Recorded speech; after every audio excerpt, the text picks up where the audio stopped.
Hello guys,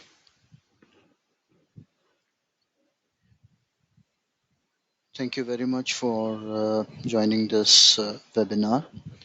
And before I can begin this webinar on Introduction to Linux, let me introduce myself.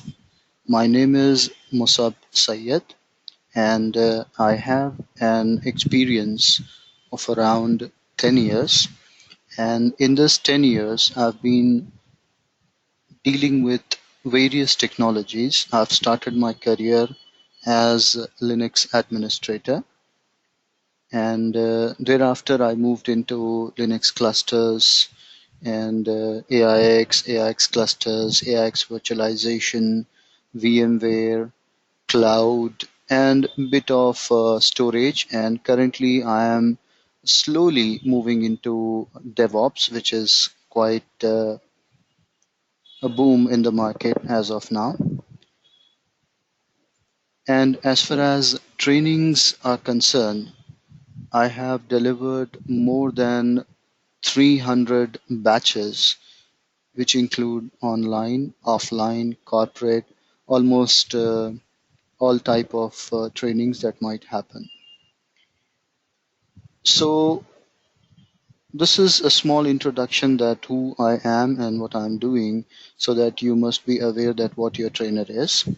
And let's begin our today's session where we are going to talk on Linux. What is Linux and how Linux works?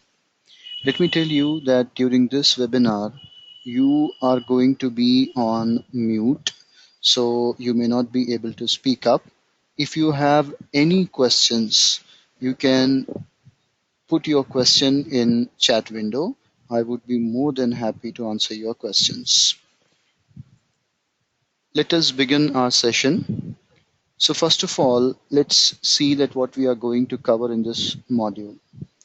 Now, in this module, we are going to talk about what is an operating system, how OS is designed, when Unix was introduced, what are the flavors of Unix that are available, GNU movement, invention of Linux, flavors of Linux, and finally the areas where Linux are used. So first of all, the question over here is, what is an operating system? Generally, we know that it is an interface between user and the hardware. See, as the hardware does not understand human language and human does not understand binary language. So we need a converter, we need an interface that would be converting user language to binaries and binaries to user language so that we can have a proper communication between them. So this is what an operating system is. But if you see how operating system is built, then you may get another definition of operating system, a very interesting part actually. So let's move ahead and let's try to see that how OS is built. Guys, before I can continue, can I get a confirmation from you guys that am I audible? Are you able to listen to me? You can put your things on chat window. Are you able to listen to me, guys? Okay, so Manzoor has confirmed. Thank you very much. Uh, let's continue then.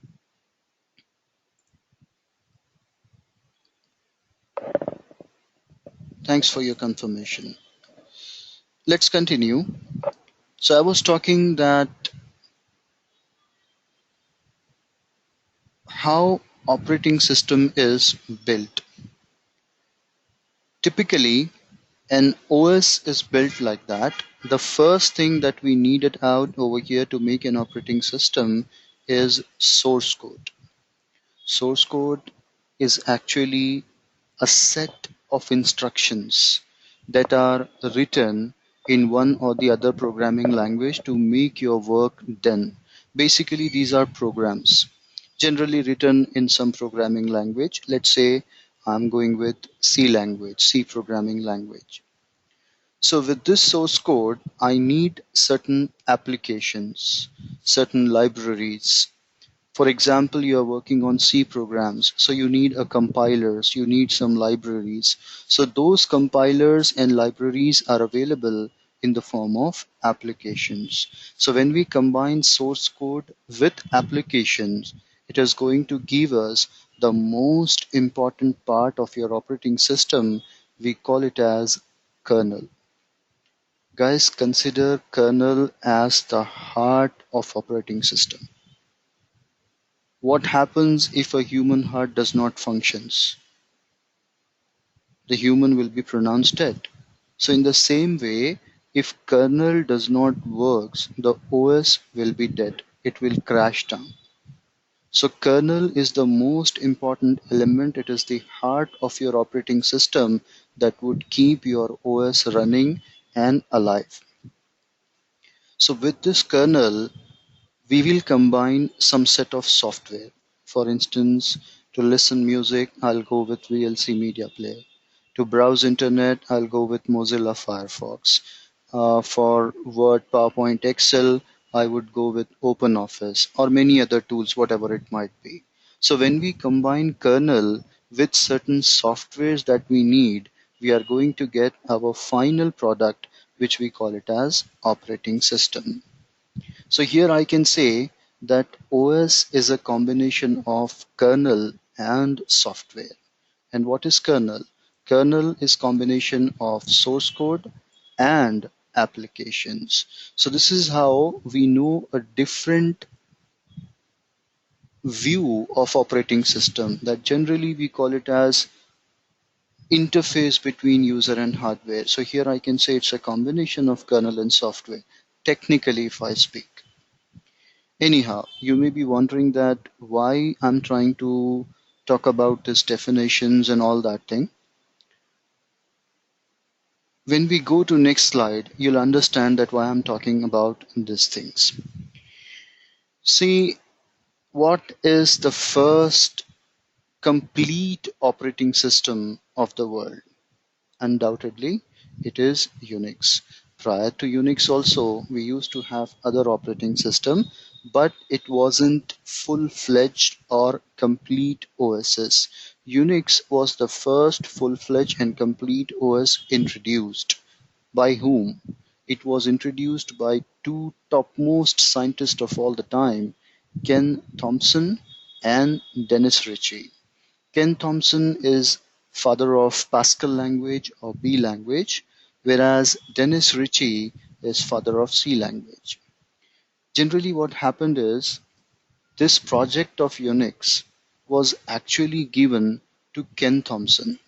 So what Ken tried is he tried to write the source code in Pascal language, in B language, and he failed to get the results out.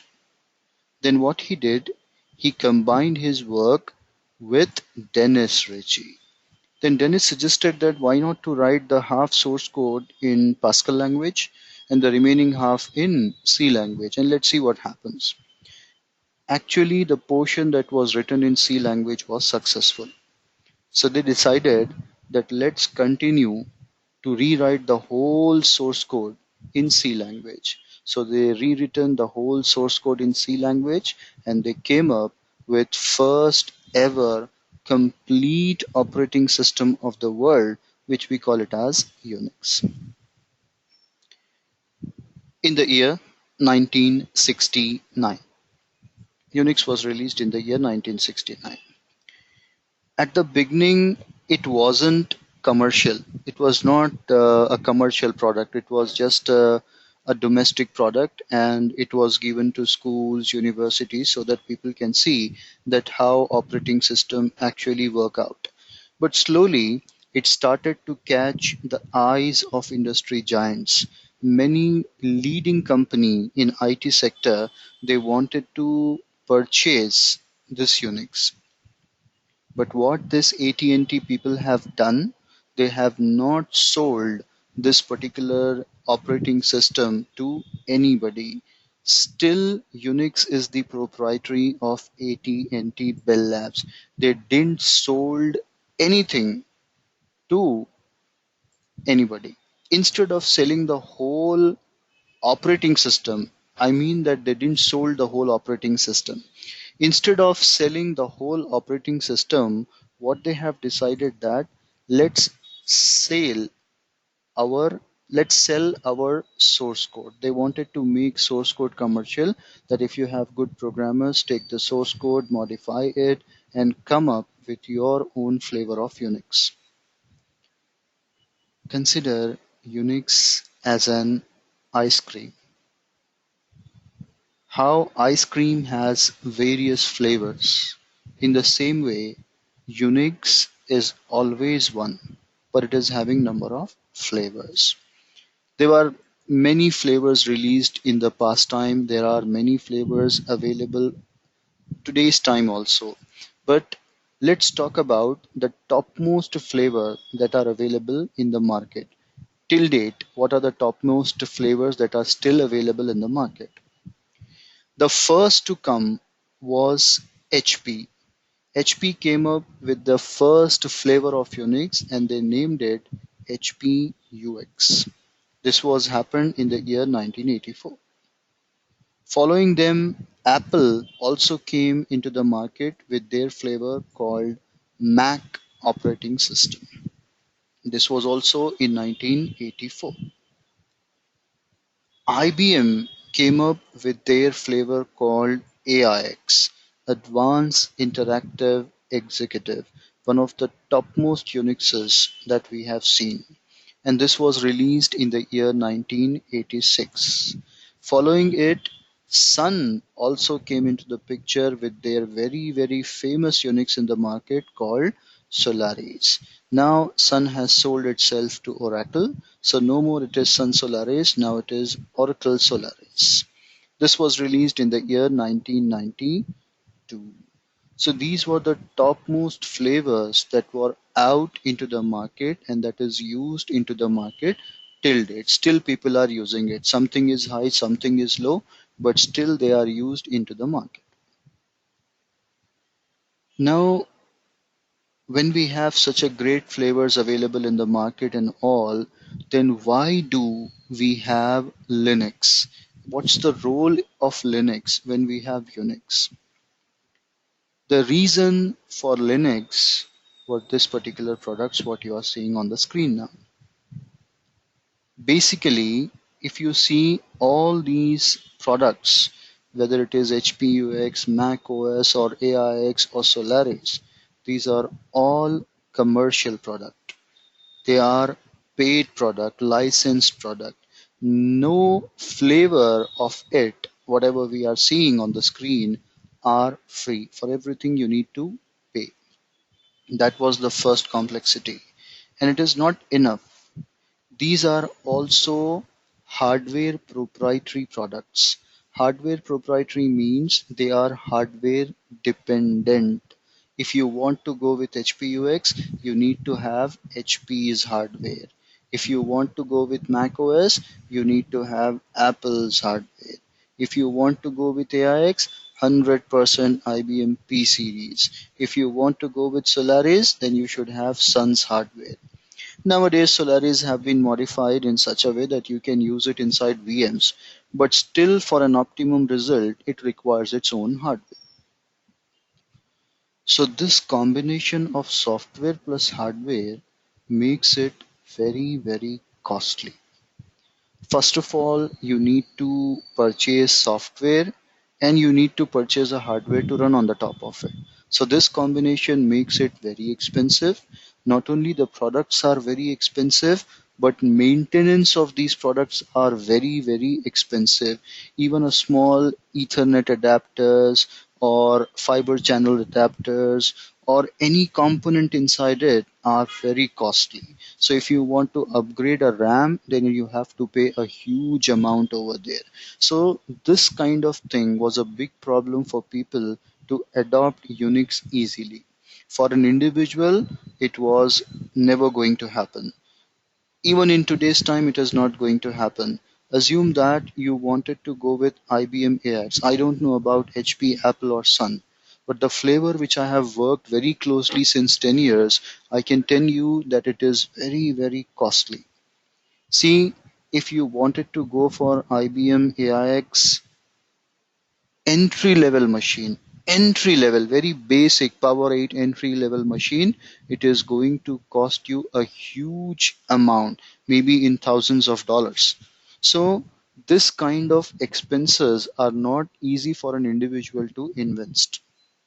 That's the reason in the olden days also people start facing this problem, and they wanted to learn this thing but they were helpless because the cost is very expensive. Now let's come about trainings. Assume I cannot afford this hardware to learn, but at least I can go to training center and I can learn it.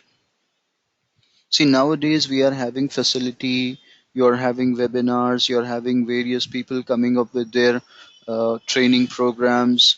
We have competition in the market. People are giving you the things in very lesser rate when compared to others. But if you see that if there is only authorized centers available, for example, if you want to learn IBM AIX, then you have to go to authorized training center which is approved by IBM. So if you want to go to that particular authorized center, it is going to charge you a huge hefty amount.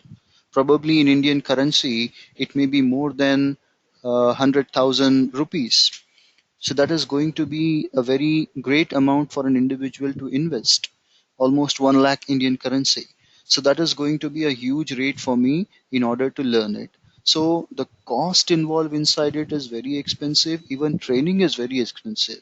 So people actually wanted to see Unix, they want to learn Unix, but because of the cost involved inside it, many of the people are not able to learn it. Many of the people are not able to find it comfortable with that. Unless you have your organization supporting you, you may learn it. So this was the reason why people moved to something else other than these Unixes, which they cannot afford. So in those days also, people were suffering with that, as I've told you. There was an organization called Free Software Foundation. The role of Free Software Foundation was to provide free software that can be run on every Unix platform, like open source software. Open source is a big community, whereas Free Software Foundation is a small foundation but very important foundation. So Free Software Foundation thought that how far we are going to deal with software, how far we are going to make only software and share it with the people. Let's try to make an operating system. So what they did, they started a project called GNU project, or a movement called GNU movement. So this movement was actually a revolution. What they wanted to do is they wanted to make a kernel which is exact replica of Unix. Whatever you have on Unix, it should also be available on this particular kernel. Many people tried, many big names did not join this product because of their commitments to the other organization. But young programmers, many young students and many young programmers, they have enthusiastically joined this kind of project, and they tried, but only one guy from Helsinki University actually succeeded to make a kernel which is exact replica of Unix. And once the kernel was ready, he named it as GNU kernel. GNU stands for Generally Not Unix. The idea was it should be exact replica of Unix, but it should not be called as Unix. Same as Unix, but should not be referred as Unix. Generally, it is not Unix. Basically, it is Unix, but generally, it is not a Unix. So, once this kernel is ready, if I go back to our previous slides, you see when I have kernel ready, what is the next thing do I need in order to make an operating system? With kernel, I need software. Let me remind you that free software foundation is full of software. Their role initially was to produce software. So after kernel, they have combined it with all their nice software and they came up with first ever free Unix in the market. And what they have named it? They have named it Linux. Why they have named it Linux? Because the guy who has introduced or developed Linux, his name is Linus Torvalds. So as you can see, Linus Torvalds is standing with the official mascot of Linux, which is called as Tux, a penguin. That is the what I can say mascot for Linux, or symbol you can say, or logo for Linux. Anyway, so Linus, what he did is he has introduced a kernel which is an exact replica of Unix, and he has given it to Free Software Foundation, and they added the software into it, and they came up with first ever free Unix, which we call it as Linux, which is still there in the market and which is ruling the market. The feature of Linux is open source. It is free of cost. You don't have to pay a penny for purchasing Linux. It is totally freely that is available.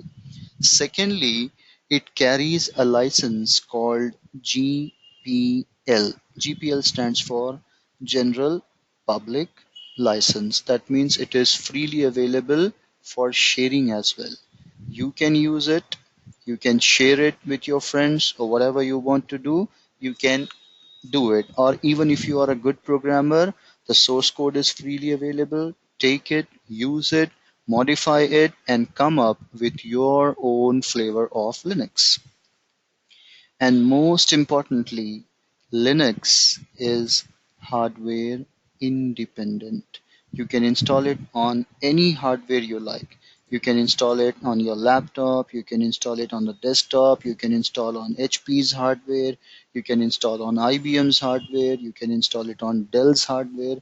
Whichever hardware that is available to you, you can use it and you can work with that. There is no limitation that you can use it only with so and so hardware. So this makes it fire in the jungle. That means there is something which is now available which is exact replica of Unix. Whatever you want to do on Unix, it is possible on this particular operating system also. In fact, if I tell you, the abbreviation of Linux stand for Linus's Unix. So actually it is a Unix only, but it is Linus's Unix. It is not a general Unix what we have talked earlier. It is also Unix but developed by Linus. That's the reason they have called it Linux. Anyhow, now once Linux was introduced, once Linux was available, as I've told you, it was like fire in the jungle. Many people started to work with Linux as it is totally free. Everyone started to build their own Linux. Every Tom, Dick, and Harry used to make their Linuxes, and that was out into the market. Every Friday, there used to be one Linux out into the market. Thousands of flavors were out into the market. But there is a twist in the story here. Guys, Linux is open source, free of cost, hardware independent. Thousands of flavors were out into the market, but still it wasn't used in productions. It was only used as a domestic product, personal product. It wasn't used as a production or business level kind of thing. No one used to have it on their servers to run their important applications. And why is that so? When it is such an important exact replica of Unix, having same level of security, having same level of working culture, everything. If Unix is secure, Linux is also secure because it is same replica. I cannot say that Linux is not secure than Unix. It is exactly same like Unix. Then why people were not using it? The reason was every Tom, Dick and Harry was producing a Linux, but actually there was nobody sitting to support their product. For instance, I'm working with IBM AIX. While working with IBM AIX, I'll find some issue, some difficulty, some bug which I cannot resolve. I have IBM sitting over there to help me, to make sure that they can get rid of the things what I'm looking for. But is there somebody sitting to support their Linuxes? No, there was nobody who was sitting. People were giving it every Friday, every Saturday. People were introducing Linuxes, but nobody was actually providing any support. Now people slowly started to realize that the free days for Linux are over. It is also going to be commercial, like other Unixes or maybe like Windows, where you need to purchase licenses. But two companies came into the market with their product who has revolutionized the total Linux environment. The first to come was Novel. Following it, next to come was Red Hat. According to the idea what I'm trying to say, as per their birth time, if you see, Novel came up with SUSE Linux in 1992. Debian came with Debian Linux in 1993. But as far as the idea what I'm trying to convey, Novel was first to get that idea. Following them, Red Hat was also into the market with the same idea. Now what was that idea? Novel and Red Hat came with an idea that use our product for free. We are not going to charge you a single penny for our product. You use it, give it to your friend, let your friend distribute to others, we don't mind. But when you need regular upgrades, when you need any bug fixing, when you need any solutions to the problem, we are going to charge you for that support. That means the product is completely free. No Linux in the market is chargeable, guys. You go with any Linux, it is totally free. As per the rule of Linus Torvald, you cannot charge for operating system called Linux. It should be an open source, free source operating system. But instead of charging for OS, they would charge you for the support or service that they may give or for the updates that you need. So still Linux is one of that operating system which is completely free. People are only going to charge for the support what they are providing to you or the updates what they are going to give you regularly. So like that now there are flavors of Linux available and I cannot discuss all the flavors. There are thousands of flavors out into the market and still counting. Every month there might be few more flavors of Linux available and few flavors may expire. But the topmost flavors that are ruling the market are Novel, that is SUSE Linux. Red Hat is the leader. There is no big Linux than Red Hat in the market, and their product is Red Hat Linux, Red Hat Enterprise Linux, and one more thing they use is Fedora. Basically, Fedora is a project. Whenever they want to introduce any new thing in Red Hat, they would do their testing on Fedora. They'll give out in the market so that people can use and they can give their reviews. Once their reviews are successful, then they'll add that thing into Red Hat product. So every month there would be a new Fedora out into the market and old Fedora may expire. But Red Hat has a long versions like Red Hat 5, Red Hat 6, Red Hat 7. Red Hat 7 is the latest version what is there in the market. But still Red Hat support Red Hat 5 also and Red Hat 6 also.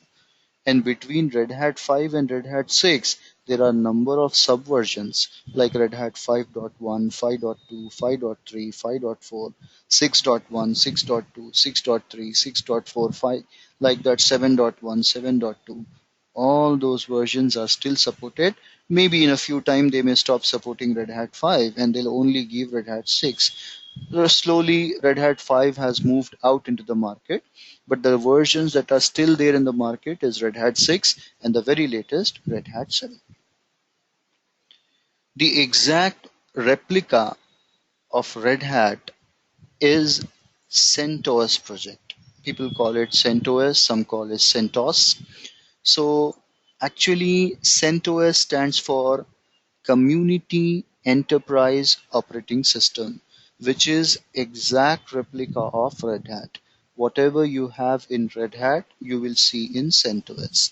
The advantage, CentOS will give you free updates.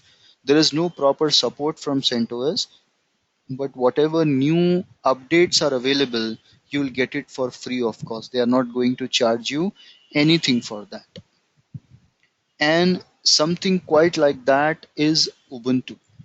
Ubuntu is also one of the fantastic flavor of Linux that is out into the market and people use it widely. Maybe if you go for DevOps or something other, people prefer to go for Ubuntu, which has a higher level of security. Anyhow, all Linuxes are superb. If you know one Linux, you can easily survive with other Linux. Something here and there might there, but most of the things are common. For example, even when you go for cars, the basic concept of cars would be same, four wheels and a steering and a gear, something like that. But some luxuries gearing system might be here and there.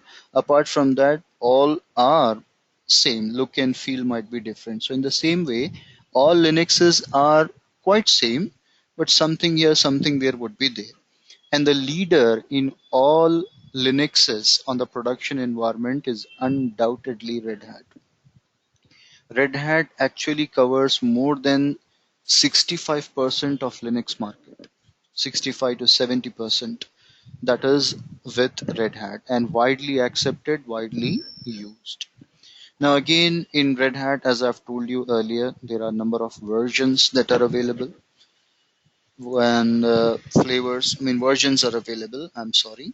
So we have number of versions of Red Hat available. The latest one, what we are having is Red Hat 7, on which people are currently working, and the certifications, if you want to go for Red Hat certification, so Red Hat certification is only available on 7 version. Red Hat 6 certification is closed last year. Anyhow, more about that we'll discuss when we go for the class actually. Now let's try to talk about the areas where Linux is used. What are the places where you can find Linuxes? To be honest, there are wide areas, huge places you can see Linuxes are used. You just name it and I can tell you that Linux is available there. Few of them, what I can talk is something like that called virtualization. I hope you are aware of virtualization. Let me just give you a brief overview of virtualization. Let's say that there is a requirement for you for 10 operating systems.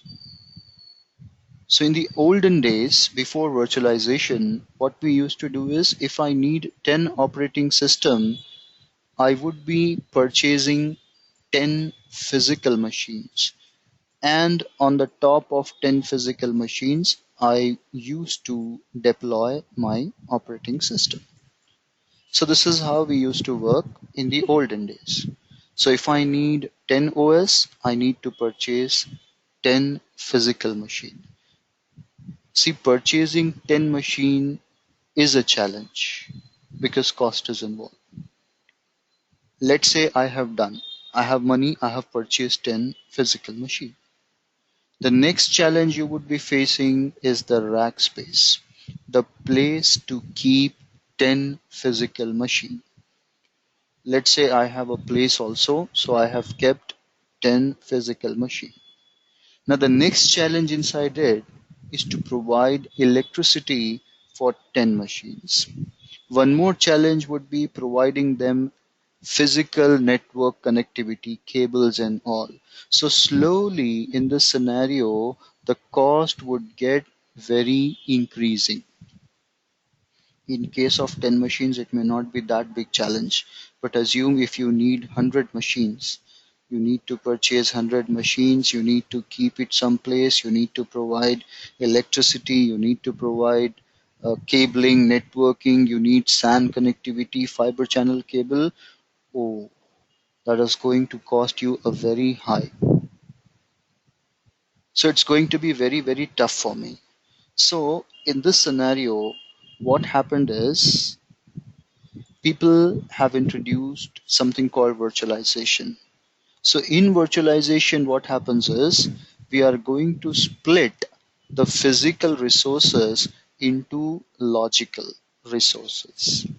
Generally, what we will do is we'll take one machine, and with the help of virtualization, I'm going to divide that single machine into several virtual machines, something which does not exist. Virtualization is something which does not exist. So basically what we'll do, we'll divide our physical machine into several logical or virtual machines. Generally, we call it as VMs. And each VM, I can deploy an individual operating system, whichever is supported. On one, I can deploy Windows. On other, I can deploy Linux like Red Hat. On other, CentOS. On other, Ubuntu. On other, some other blah blah flavor. So like that, what happens parallelly in single machine, depending on how much RAM, how much CPU you are having, several VMs I can create. So now in this scenario, if I need 10 machines, I don't have to purchase 10 physical machines. In one physical machine, I can simply deploy 10 VMs. And those 10 VMs required only single power of the mother machine. Those 10 VMs require only one network cable from the mother machine. So it is drastically reducing the cost involved in my organization. That's the reason we prefer going with virtualization. I hope you understood what is virtualization.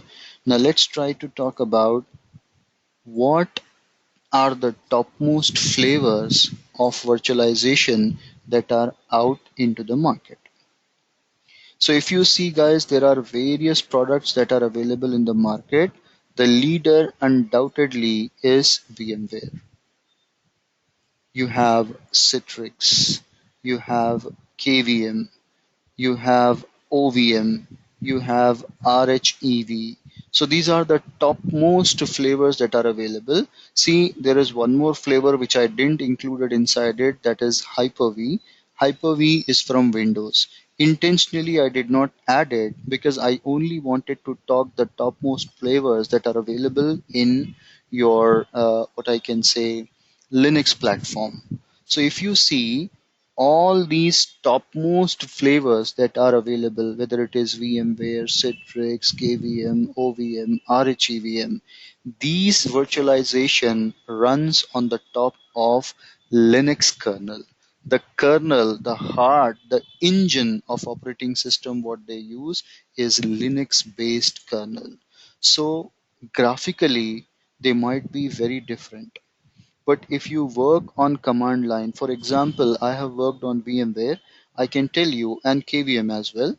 So when we go for VMware, assume that you want to install some drivers or something, you need to access command line, VCLI.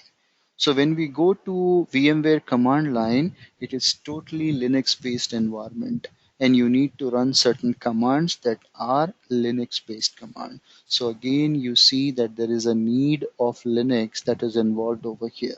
If I know Linux, if I'm aware of Linux, it becomes very simple for me to understand and work and troubleshoot these kinds of virtualization. Next thing, the next place where your Linux is used hugely is cloud computing. Guys, cloud computing is something like data center on demand, or I can say servers on demand. For instance, I'm running a business. I want to host my application and I want that servers should be running 24 by 7, 365 days with minimum downtime or zero downtime. But unfortunately, I don't have that kind of environment that can run 24 by 7, 365 days. I fear that any point of time my systems may crash, or my electricity may goes out, or network may fail, and my connectivity will lose and my business would be down. So what we do in this scenario is we will approach to cloud providers. What these cloud providers do is they would be having a huge or massive infrastructure that can run 24 by 7, which is highly redundant and maximum uptimes. So on that place, what we can do is we can hire the servers from them. The best example, if you are aware of Amazon AWS, you can log in into Amazon AWS, and within a 30 seconds or 40 seconds you can get your machine ready, or within a minute, if I have exaggerated it, within a minute or two you would be able to get your machine ready, and you can host your application on the top of it, and that would be running 24 by 7, and that is the guarantee from Amazon. So these products what I'm talking about over here, like Amazon Web Services, AWS, or OpenStack, CloudStack. Many are there, Mega Cloud that have been recently released, OpenQRM, vCloud, Cloud.com. Many cloud providers are available. Even Windows have Microsoft Azure. But most of this, whatever we are talking, most of this runs on Linux based operating system. So these tools, these services, what we are talking about, see, OpenStack has number of tools inside it. CloudStack has number of tools inside it. So all these tools would be running on Linux based operating system, probably Ubuntu, Red Hat, or CentOS or SUSE Linux. So again, you see Linux becomes important over here as well. One more product or one more place where you can find Linux is SAN storages. Guys, in today's time, data is very important for me. Very important. And I cannot keep it just within my local machine. For instance, let's say I have a machine. In that machine, I have a hard drive. Inside this hard drive, I have my operating system and my application data. Guys, what happens if this hard drive crashes? Or let's say hard drive is okay. What happens if this machine crashes? I cannot access my data. In fact, if OS or hard drive crashes, I may lose my data. So that's very risky for a business. So that's the reason nowadays what we'll do, we use a separate box, which we call it as sandbox, which is highly redundant. By using number of RAIDs, these that, it would have multiple processors, multiple power supply, multiple network. Everything would be highly redundant, so that in every case your SAN level should be up and running. In fact, in some cases there are SAN clusters also available, so that if one particular building is damaged where SAN is available, there must be one more SAN machine running on other building that can protect your data. That kind of security you can maintain for your data in SAN. So what we'll do, from SAN we can take some space and we can give it to our machine where it would behave like a disk. So here I'm going to keep my application or important data. Now, in this scenario, if OS crashes or local hard drive crashes or even the whole machine crashes, still my data is very safe, secure, and sound available on SAN location. SAN stands for Storage Area Network. There are many SAN vendors available or SAN products available in the market, like you have EMC.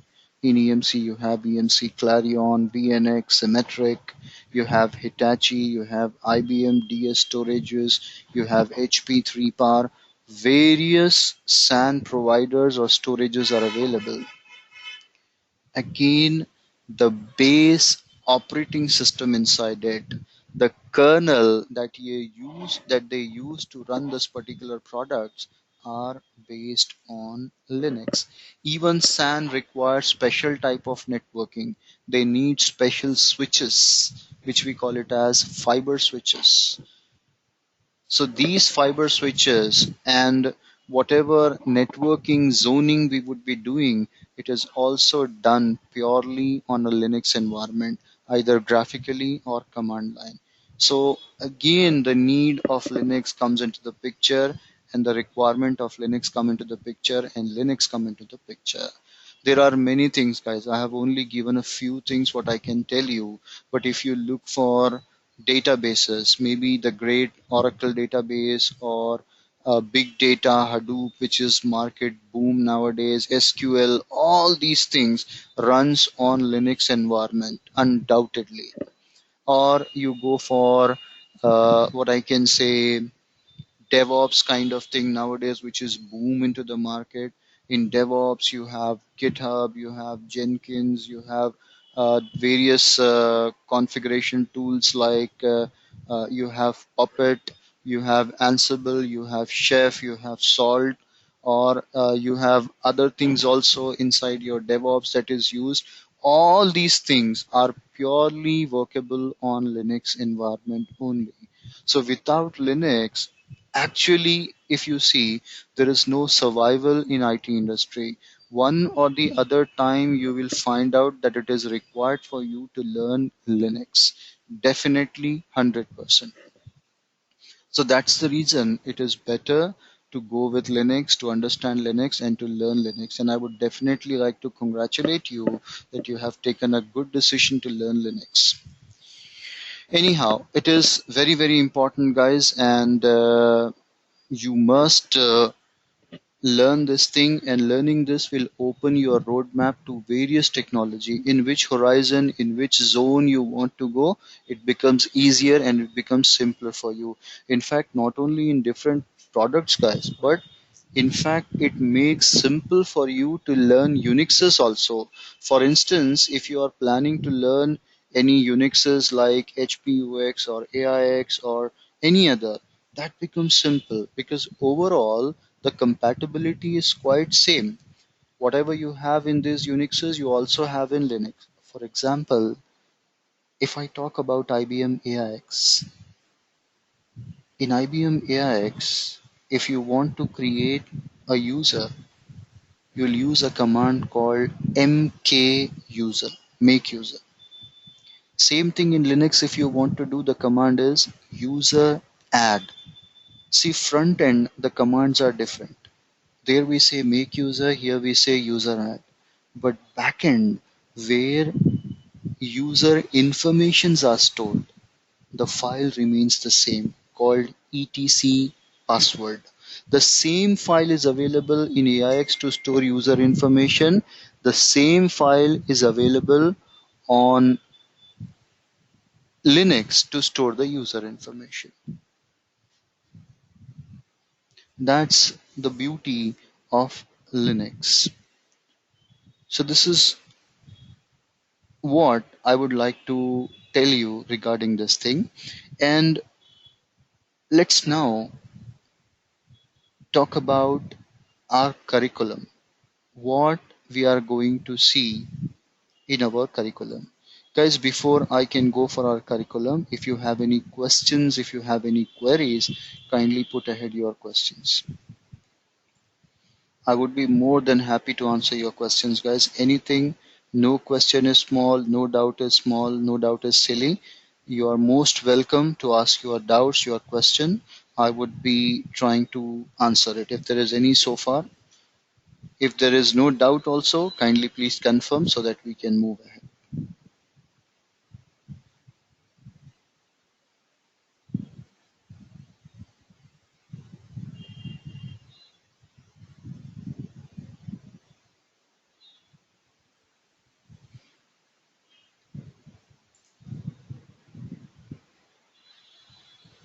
You can put your things in chat window, guys.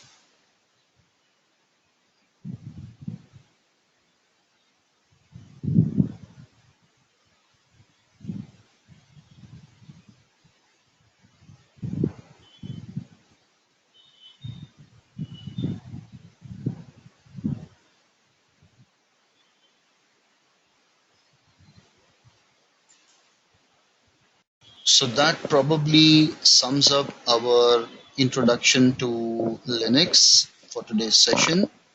And probably when we meet in our next class, we are going to talk about the next concept, whatever we are going to look like installation or something else. For today, I'm going to stop here. Thank you so very much for attending it, and let's learn more in the coming classes.